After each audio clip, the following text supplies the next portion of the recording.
बघा कास्तकार मित्रांनो, आपण कोणची पण व्हेरायटी कोणत्या जमिनीत लावून देतो आणि मग नंतर म्हणतो की याचं उत्पादन चांगलं नाही झालं. पण जर तुम्ही राशीची मॅजिक RCH 386 ही व्हेरायटी जर तुम्ही लावत असाल तर तुम्ही ही व्हेरायटी मध्यम ते भारी जमिनीत लावू शकता. तुम्हाला उत्पन्न चांगलं दिसेल. त्यासोबतच ही व्हेरायटी अशी आहे की त्याचे बोंड मोठे असतात, त्यासोबतच बोंड चांगल्या प्रकारे फुटतात त्याचे, आणि हे वेचण्यात सोपी व्हेरायटी आहे. म्हणजे कापूस लवकर उरकेल तुम्हाला. बाकी तुम्ही विचाराल की ही व्हेरायटी ओलतीसाठी आहे की कोरडवाहूसाठी आहे, तर हे डायरेक्ट कंपनीने मेन्शन नाही केलं आहे. पण तुम्ही ही व्हेरायटी दोन्ही याच्यात लावू शकता. त्यासोबतच या व्हेरायटीमध्ये तुम्हाला चांगले बोंड दिसेल आणि बोंड पण ही व्हेरायटी चांगली धरून ठेवते.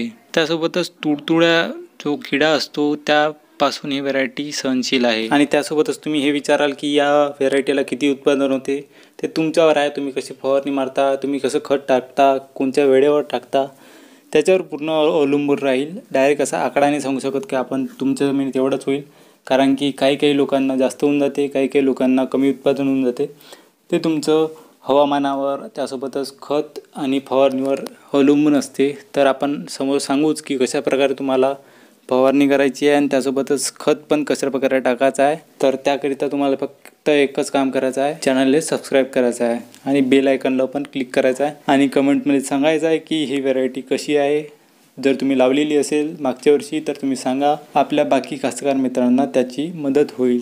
आणि त्यासोबतच हे सांगायला विसरू नका की तुमची जमीन कशी आहे, तुम्ही ही व्हेरायटी लावली असेल तर जमीन कशी आहे, त्यासोबतच फवारणीचे आणि खताचे नियोजन तुम्ही कशा प्रकारे केले आणि तुम्हाला उत्पादन किती झाले.